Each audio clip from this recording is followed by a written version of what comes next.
हिंदुस्तान असल में मारने पर यकीन नहीं रखता, दुश्मन को डिफीट करने पर यकीन रखता है। और वो डिफीट किस किस तरीके से हो सकता है? स्ट्रैटेजी जरूरी है, वेपन्स नहीं। ये बताएंगे आपको मेजर आर्या। आइए शुरुआत करते हैं प्रतिशोध की।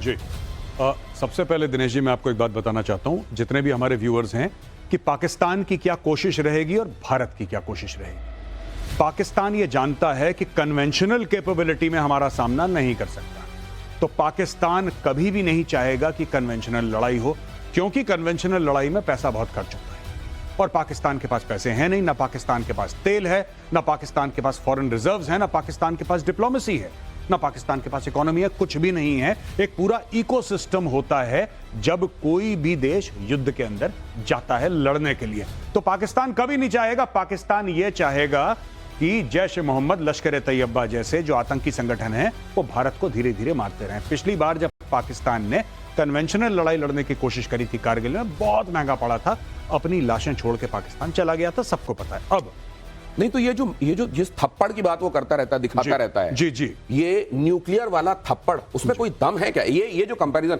इधर जरा दिखाइए हमारे दर्शकों को, खास तौर से ये जो कहा जाता है किसके पास कितने वेपन्स हैं। अब इसमें स्ट्रैटेजिक भी हैं और टैक्टिकल भी हैं, मतलब बड़े वाले भी हैं और वो छोटे वाले भी हैं जो लिमिटेड डिस्ट्रक्शन करते हैं। जरा इसको बताएंगे कि दोनों के पास, आइए प्लीज। ये और दूसरे मैं ये भी जानना चाहता हूं, ये जो सिप्री है, सिप्री के पास ये अगर इंफॉर्मेशन है, इसको कितना ऑथेंटिक माना जा सकता है? काफी हद तक जी, काफी हद तक सिप्री जो इंस्टीट्यूट है ये बहुत ज्यादा क्रेडिबल इंस्टीट्यूट है। दुनिया, हम लोग खुद अपनी रिपोर्ट्स या हम लोग पढ़ते हैं या कोट करते हैं तो हम सिप्री को बहुत अक्सर कोट करते हैं क्योंकि इसका डेटा रिलायबल माना जाता है। अब देखिए यहां पे दिनेश जी बताया कि 172 न्यूक्लियर वेपन्स भारत के पास हैं और यहां पे दिखाया जा रहा है कि पाकिस्तान के पास 170 है। सबसे पहली चीज मैं आपको ये बताता हूं कि पाकिस्तान का जो फिगर है 170 का, आपको लगेगा बहुत ज्यादा है, इसमें बहुत एक परसेंटेज, एग्जैक्टली नोबडी नोज, एक बहुत बड़ी परसेंटेज ये पक्का पता है कि वो टैक्टिकल न्यूक्लियर वेपन्स है। मतलब वो जिनको वहां के मंत्री पाव भर का बता चुके हैं। वही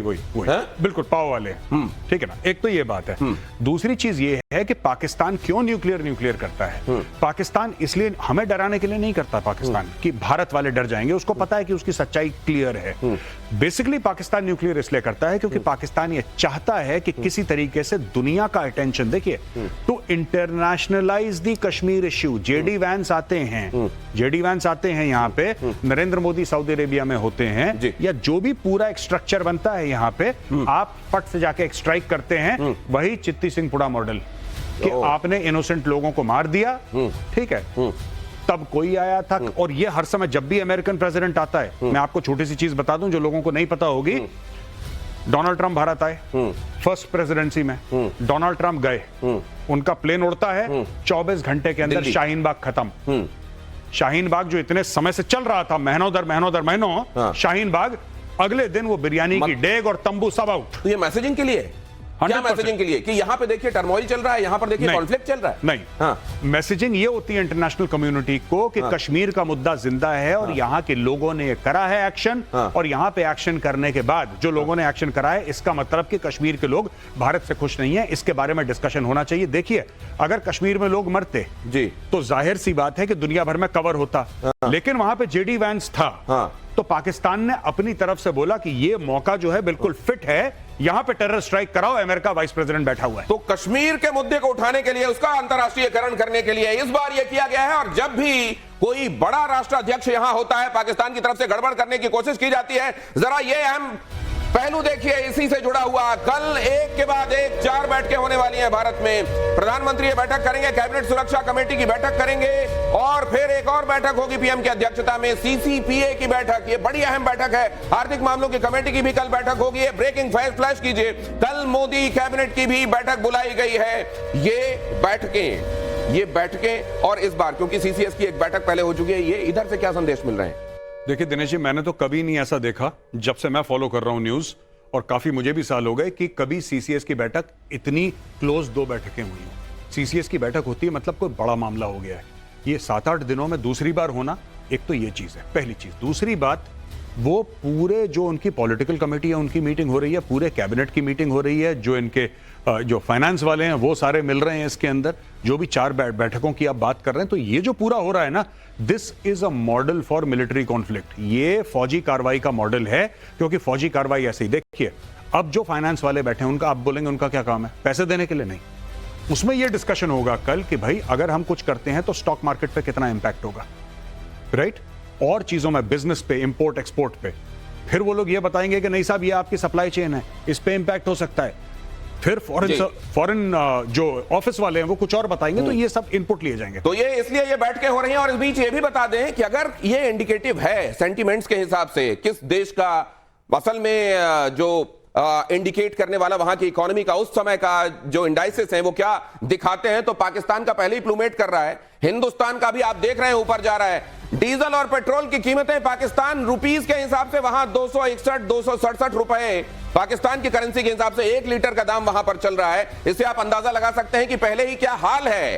300 पार करने वाला है डॉलर के मुकाबले पाकिस्तान का रुपया। लेकिन इस सब के बीच अभी न्यूक्लियर होने से पहले, न्यूक्लियर तक जाने नहीं देना क्योंकि वो स्थिति जाहिर है भारत भी नहीं चाहता, उससे पहले हमारे पास क्या ऑप्शन है, उनको कैसे एक्सप्लोर किया जा सकता है, क्या पॉसिबल फॉर्मेशंस आप देखते हैं? जी देखिए, 2-3 चीजें हैं। आप या तो समुद्र के रास्ते से कर सकते हैं कुछ, या फिर आप हवाई रास्ते से कर सकते हैं, या फिर आप जमीनी रास्ते से कर सकते हैं, या फिर आप इंफॉर्मेशन वॉरफेयर या साइबर अटैक के जरिए कर सकते हैं। ये 4-5 पॉसिबिलिटीज आपके सामने बनती हैं। मैं दिनेश जी आपको नक्शे में कुछ बताना चाहूंगा। जी जी प्लीज, यहाँ पे कुछ चीजें, और आप अगर उनको चाहें तो अपने हिसाब से भी उसको फॉर्मेशन को बना सकते हैं। क्या ऐसा ही कुछ होगा? जी देखिए, अगर हम यहां पे देखें, मैं चाहता हूं कैमरा से रिक्वेस्ट करूंगा, यहां पे आइए। ये कराची है, ये कराची पोर्ट है, ये जहां पे ये मेरा पॉइंटर लगा हुआ है, दिस इज कराची पोर्ट। अच्छा, कुछ इस इलाके में पूरा INS विक्रांत और कैरियर ग्रुप करीब इस इलाके में डिप्लॉयड है, राइट।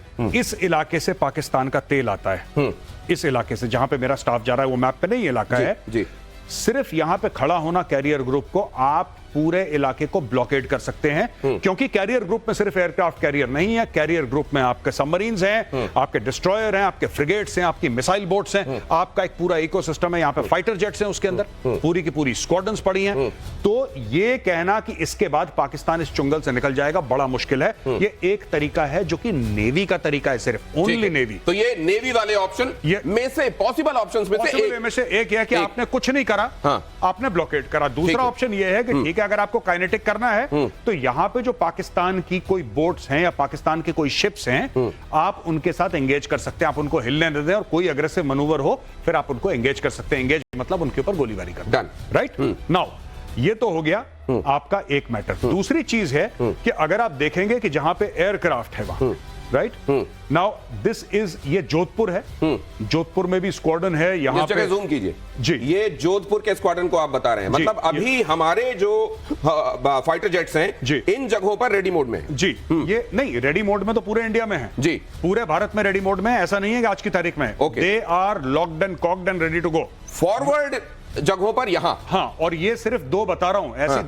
5-7 और हैं जी। मैं सिर्फ 2 नहीं है ये 2 तो सिर्फ लोगों को समझाने के लिए है। ये है यहाँ पे, और यहाँ पे अगर आप अंबाला में देखें, यहाँ पे राफेल का स्क्वाड्रन है अंबाला में, तो इनके अपने टारगेट्स हैं। श्रीनगर में हमारा, जहां पे वो हमारे अभिनंदन, जहां से उन्होंने टेक ऑफ करा था श्रीनगर में जी, तो श्रीनगर में भी हमारा है। ये एयरबेस है हमारा श्रीनगर में, फाइटर एयरबेस है, और भी जगह हैं। It's not only this. ये तो मैं आपको सिर्फ 20-30% बता रहा हूं, बहुत है फैले हुए। सिर्फ पाकिस्तान फोकस्ड की बात कह रहा हूं मैं आपसे। मैं चाइना की और उधर जो है उसकी बात नहीं कर रहा, ओनली दिस प्लेस, राइट। और ये सब है, और इन सब के साथ जब हम आते हैं अरब सागर में, तो अरब सागर में हमारा INS विक्रांत है। INS विक्रांत के ऊपर फाइटर एयरक्राफ्ट है। So this area is very well covered. अगर आपको करना है, यहां से फाइटर जेट टेक ऑफ करके अपने अपने टारगेट्स को आराम से एंगेज कर सकते हैं। अब वो टारगेट का सिलेक्शन क्या है दिनेश जी? नंबर 1, वो टारगेट कौन से हैं? जाहिर सी बात है, सिविलियन पॉपुलेशन में तो मारेंगे नहीं वो, ठीक बात। हो सकता है कि पाकिस्तान का कोई स्ट्रेटेजिक इंफ्रास्ट्रक्चर हो, या बहुत बड़ा पुल, या फ्यूल डिपो, या एम्युनिशन डिपो, या उनकी फौजी कॉन्वॉयज, या उनका फौजी एनकैंपमेंट, कुछ तो होगा, वहां पे मारेंगे। तो ये आपने बताया नेवी और एयरफोर्स के बारे में, टेरिटोरियल आर्मी के बारे में डिटेल बताएं गौरव। उससे पहले जरा मैं आपको ले चलता हूं इस अहम खबर की तरफ। क्या है भारत के प्रधानमंत्री के इस बयान का मतलब, भारत के प्रधानमंत्री ने क्या कहा है? प्रधानमंत्री नरेंद्र मोदी ने कहा है वक्त कम है, लक्ष्य बड़ा है।